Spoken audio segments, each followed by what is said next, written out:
السلام علیکم ناظرین کرام، نیوز کے پلیٹ فارم سے میں چودھری اکرم کاشمیری ایک نئے پروگرام کے ساتھ آپ کی خدمت میں حاضر ہو رہا ہوں۔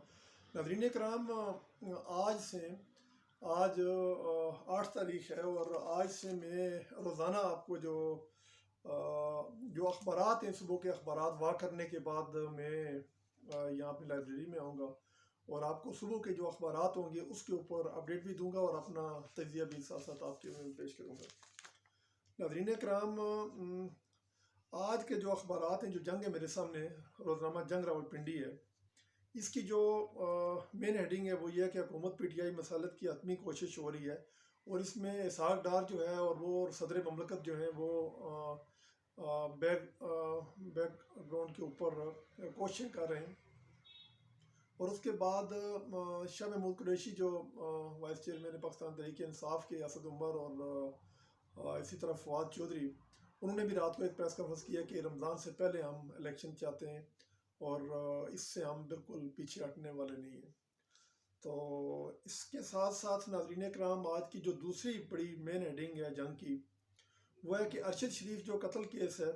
اس کے اوپر جو پولیس کی تحقیقاتی جو ٹیم ہے وہ مسترد کی ہے، اور خصوصی جے آئی ٹی جو ٹیم جو ہے وہ تشکیل دی جائے گی، سپریم کورٹ کا حکم ہے۔ اور سپریم کورٹ نے ناظرین کرام اس کے اوپر از خود نوٹس لیا تھا۔ ارشد شریف جو ایک سینئر صحافی تھے، انویسٹیگیٹر جرنلسٹ تھے،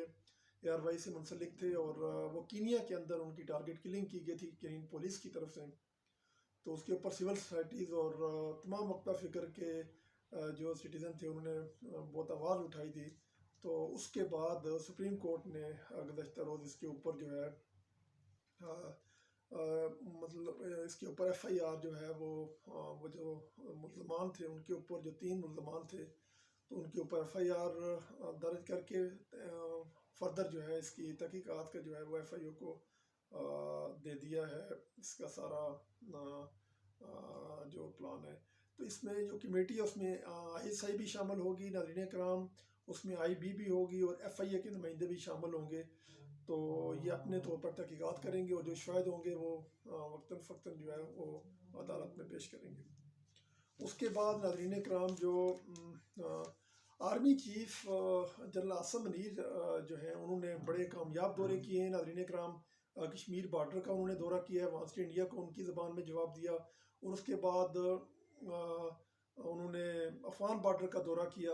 اور وہاں بھی وہ اگلے مورچوں پر گئے، اور انہوں نے کہا کہ جو دہشت گردی کے خلاف جنگ ہے وہ جاری رکھی جائے گی، اور بڑا اچھا یہ میسج انہوں نے دیا ہے دونوں بارڈر سے جا کے۔ اور اس کے بعد گزشتہ روز وہ کراچی میں گئے، وہاں کراچی جو کور ہیڈ کوارٹر میں ان کی کور کمانڈر سے بھی ملاقات ہوئی ہے۔ اس کے بعد علامہ اقبال کے مزار پر، ساری قائد اعظم کے مزار پر بھی انہوں نے حاضری دی ہے۔ تو بڑے اچھے دورے یہ آرمی چیف جو ہیں وہ کر رہے ہیں اور بڑا اچھا میسج یہ دے رہے ہیں۔ ناظرین کرام، اس کے بعد جو اگلی خبر ہے وہ یہ ہے کہ لاہور کے اندر جو یہ جو اسموگ ہے وہ چونکہ بہت زیادہ ہو گئی ہے، اور اس کی وجہ سے یہ موٹر وے بھی اکثر بند رکھا جاتا ہے، اور وہاں یہ جو وہاں کی جو گورنمنٹس ہیں، جو صوبائی حکومت ہے، انہوں نے سرکاری اور پرائیویٹ جو سکولز ہیں ہفتے میں 3 روز انہوں نے کہا بند رہیں گے۔ یہ ایک بڑی ہی تشویشناک صورتحال ہے۔ تو اس سلسلے میں اور گورنمنٹ کو بھی اقدامات کرنے چاہیے، کیونکہ گزشتہ روز کی جو رپورٹس ہے اس کے مطابق لاہور کو جو ہے آلودہ ترین شہر قرار دیا گیا ہے، اور پشاور کا بھی دوسرا نمبر آ رہا ہے۔ تو دونوں جگہوں پر پاکستان تحریک انصاف کی حکومت ہے، اور انہیں اس سلسلے میں اپنے جو بھی اقدامات ہیں وہ کرنے چاہیے۔ فیکٹریاں جو ہیں وہ شہر سے باہر منتقل کرنی چاہیے تاکہ یہ چیزیں جو ہیں وہ کم ہوں۔ تو اس کے بعد دوسرا اخبار میرے سامنے ناظرین کرام آ رہا ہے، روزنامہ صاف۔ اس کی بڑی اچھی خبر اس کے اندر جو ناظرین کے لیے وہ یہ ہے کہ رشیا کے ساتھ معاہدے کیے ہیں گورنمنٹ نے۔ یہ ڈاکٹر مصدق ملک کی سربراہی میں وزارت پیٹرولیم کی ایک ٹیم گئی تھی رشیا میں، تو وہاں جو سستا پیٹرول اور ڈیزل ہے اس سلسلے میں بڑے کامیاب مذاکرات ہوئے ہیں، اور رشیا سے ایک ٹیم آ رہی ہے 20 جنوری کو اسلام آباد میں، تو حتمی جو سگنیچر ہوں گے معاہدے کے اوپر۔ تو یہ فرسٹ ٹائم جو ہے ایک رشیا کے ساتھ ہمارے بہت اچھے جو مذاکرات ہوئے ہیں۔ تو اس کے ساتھ ساتھ ناظرین کرام، ایک اور بڑی اچھی خبر ہے گیس کی ٹائمنگ کے حوالے سے، کہ حکومت نے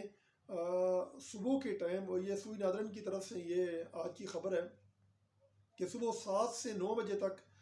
گیس کی لوڈ شیڈنگ نہیں ہوگی. اسی طرح دوپہر کو 1 سے 3 بجے تک، اور شام کو 7 سے 9 بجے تک جو ہے راولپنڈی اسلام آباد کے شہریوں کے لیے انہوں نے یہ نکالا ہے سرکولر. تو یہ اچھی خبر ہے کیونکہ بچے اسکول جاتے ہیں، اور یہ بڑا ایک مطالبہ تھا سول سوسائٹی کا اور شہریوں کا کہ یہ ہونا چاہیے صبح کے ٹائم، دوپہر کے ٹائم اور شام کے ٹائم. تو یہ ایک بہت اچھی خبر ہے. اس کے ساتھ ساتھ ناظرین کرام میرے سامنے ایک اور اخبار ابھی آ رہا ہے، اور اس کی جو خبر ہے بالکل اگلا اخبار ہے ناظرین کرام، وہی ڈیلی ٹائمز ہے. اس کی خبر ناظرین کرام یہ ہے کہ P T I seeks no governments in K P Punjab before رمضان.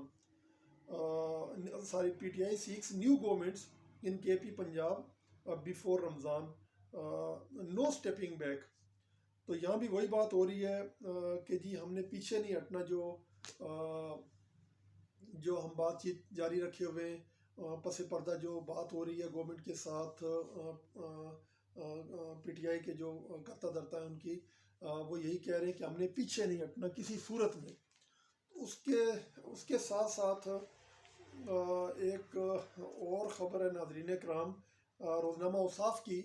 کہ پبلک سروس کمیشن کے اندر جو اپیئر ہوئے ہیں بچے، ہمارے بچے اور بچیاں پورے پاکستان سے کوئی 20,000 کے قریب بچے اور بچیاں اپیئر ہوئے ہیں، 20,000 کے قریب اپیئر ہوئے ہیں، اور ان میں 390 بچے اور بچیاں کامیاب ہوئے، اور اس میں بھی زیادہ تر جو ہے وہ بچیاں کامیاب ہوئی ناظرین کرام. اور یہ بڑی تشویشناک صورتحال ہے کہ ہمارے بچے نہیں پڑھ رہے. تو اب موسٹلی ہم جاتے ہیں جو سرکاری دفاتر میں، تو ہمیں بچیاں وہاں سول سروسز میں نظر آ رہی ہوتی ہیں، اسسٹنٹ کمشنر، اسی طرح پولیس کے اندر اے ایس پی، اور بچیاں ہماری آج کل بہت اچھا پڑھ رہی ہیں اور آگے آ رہی ہیں، اور ہمارے بچے نہیں پڑھ رہے ناظرین کرام. اس کے اوپر ہمارے جو کرتا جاتا ہے ان کو سوچنا پڑے گا، ہمارے تعلیم کا جو نظام ہے اس کو بہتر کرنا پڑے گا تاکہ ہمارے بچے اس فیلڈ میں آگے آئیں. تو اس کے ساتھ ساتھ ناظرین کرام ایک اور اخبار میرے سامنے پڑا ہے، روزنامہ نئی بات آج کا. اس کی خبر ہے کہ الیکشن کمیشن سپریم کورٹ میں گئی ہے، اور انہوں نے کہا جی کہ جو ہمارے ساتھ جو توہین عدالت ہوئی ہے خان صاحب کی طرف سے، ہماری جو انسلٹ کی گئی ہے اسد عمر کی طرف سے اور فواد چودھری کی طرف سے، تو توہین عدالت کی جو کارروائی ہے وہ آگے جاری رکھنے کے لیے ہمیں پرمیشن دی جائے، کیونکہ بار بار وہ بلایا جا رہا تھا پی ٹی آئی کے نمائندوں کو، لیکن یہ نہیں گئے اور اپنے وکلاء کو بھجوا دیتے تھے، اور بڑی انسلٹ کی ہے. اور چیف الیکشن کمیشنر جو ہے ناظرین کرام، آپ کو میں بتاتا چلوں کہ وہ ایک آئینی عہدہ ہے، اور وہ سپریم کورٹ کے جج کے برابر جو ہے وہ ایک عہدہ ہے. اسی طرح جو ممبران ہیں وہ ہائی کورٹ کے ممبران کے برابر ہوتے ہیں، اور یہ بالکل ان کو سزا دینے کا پورا اختیار حاصل ہے. لیکن چونکہ ہائی کورٹ نے یہ کہا تھا کہ آپ سپریم کورٹ سے رجوع کریں، تو اس لیے سپریم کورٹ سے رجوع کیا ہے، اور سپریم کورٹ اس کے اوپر اپنا فیصلہ دے گی. اس سے اگلا اخبار روزنامہ جموں کشمیر میرے سامنے آ رہا ہے ناظرین کرام، اور جموں کشمیر اخبار کی آج کی یہ خبر ہے کہ مظفر آباد ڈویژن، پونچھ ڈویژن کے اندر پہلا اور دوسرے مرحلے کے انتخابات، بلدیاتی انتخابات تو ہو گئے تھے،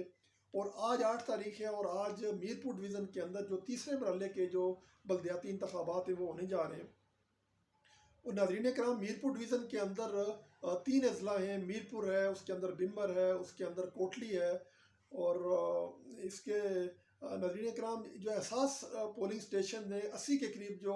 احساس پولنگ اسٹیشن ہے وہ بمبر کے اندر ہے، جہاں لڑائی جھگڑے سے پہلے ہوتے رہے. لیکن چونکہ مظفر آباد نے جو ایک اچھی اگزامپل پیش کی سول سوسائٹی نے، وہاں کی عوام باہر آئی، وہاں کے نوجوان باہر آئے، اور انہوں نے ایک اچھا میسج دیا کم پولیس کی نفری کے ساتھ، تو اسی کو آگے کنٹینیو کیا گیا. پونچھ ڈویژن کے اندر کوئی اس طرح کے ناخوشگوار واقعات نہیں ہوئے. تو ہوپ فلی کہ آج میرپور ڈویژن کے جو 3 اضلاع ہیں ان کے اندر بلدیاتی انتخابات ہوں گے، اور وہ بڑے پرامن ہوں گے. پولنگ جو ہے ابھی جاری ہے، تو انشاءاللہ شام تک جو ہے ہوپ فلی کہ کوئی اس طرح کا ناخوشگوار واقعہ وہاں پر نہیں آئے گا. تو ناظرین کرام اس کے ساتھ ساتھ جو ایک اور اخبار ہے میرے سامنے آ رہا ہے اس وقت، کشمیر لنک مظفر آباد سے، تو اس کی یہ خبر ہے ناظرین کرام کہ سینٹورس مال جو ہے اس کو ڈی سیل کیا گیا تھا سردار تنویر الیاس صاحب کا جو تھا، تو اس کے اوپر سی ڈی اے نے ایک کمیٹی بنائی ہے۔ سی ڈی اے یہ کہہ رہا ہے کہ سینٹورس مال کی جو اوپر والی ٹاپ کی جو 3 منزلیں ہیں وہ غیر قانونی بنی ہیں۔ 2014 میں بھی ہم نے ان کو نوٹس جاری کیا تھا، 2016 میں بھی اور 2019 میں بھی، چونکہ اس وقت پی ٹی آئی کی گورنمنٹ تھی تو اس کے اوپر اتنا کوئی نوٹس نہیں لیا گیا تھا، تو یہ دوبارہ ہم نے ابھی ان کو نوٹس بھیجا ہے۔ تو اس سلسلے میں سی ڈی اے کے جو چیئرمین ہیں کیپٹن ریٹائرڈ عثمان، انہوں نے ایک 3 رکنی کمیٹی بنائی ہے، وہ ابھی تحقیقات کرے گی اور اس کے بعد اپنا حتمی فیصلہ دے گی، اس کے اوپر مزید کارروائی آگے جاری رکھی جائے گی۔ اور دوسرا، مظفر آباد کے اندر جو وزیر اعظم پاکستان کا جو پتلا نظریہ آتش کیا گیا تھا، اس کے اندر سول سوسائٹیز اور مظفر آباد کے جو پڑھے لکھے لوگ تھے انہوں نے اس کی مذمت کی ہے کہ اس طرح کے واقعات نہیں ہونے چاہیے، کیونکہ اس سے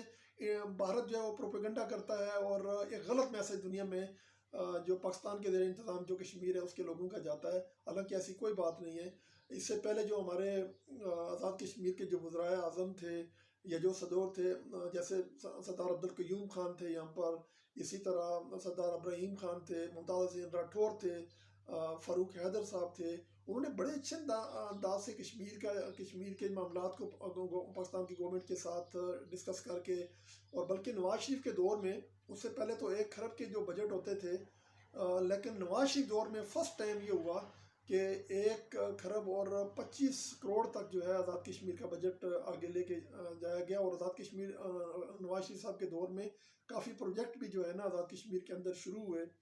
اور اس کے بعد چونکہ جب عمران خان صاحب کی گورنمنٹ آئی تو انہوں نے فاروق حیدر کے بارے میں بڑے نازیبا الفاظ کہے۔ وہ آپ کو یاد ہوگا، اپنی ایک تقریر کے اندر یہ بھی کہا تھا کہ اس کے گھر کے آگے احتجاج کریں، اس کو باہر سے نکال کے وغیرہ وغیرہ۔ تو وہی ایک وہ جو ایک غلط میسج تھا اسی کو آگے کنٹینیو کیا گیا۔ اور میرپور کے اندر ایک ناخوشگوار واقعہ پیش آیا، منگلہ کے اندر جو ایک تقریب ہو رہی تھی، منگلہ ڈیم کا جو یونٹ 5 اور 6 تھا، اس کی جو ریفریشمنٹ کی افتتاحی تقریب تھی، تو وہاں پر وزیر اعظم پاکستان کو بھی بڑے پن کا مظاہرہ کرنا چاہیے تھا اور وزیر اعظم آزاد کشمیر کو وہاں خطاب کا موقع ملنا چاہیے تھا۔ تو یہ کسی بھی ایک ریاستی وزیر اعظم کے ساتھ اس طرح کا رویہ جو ہے وہ اچھا نہیں تھا۔ تو اس کا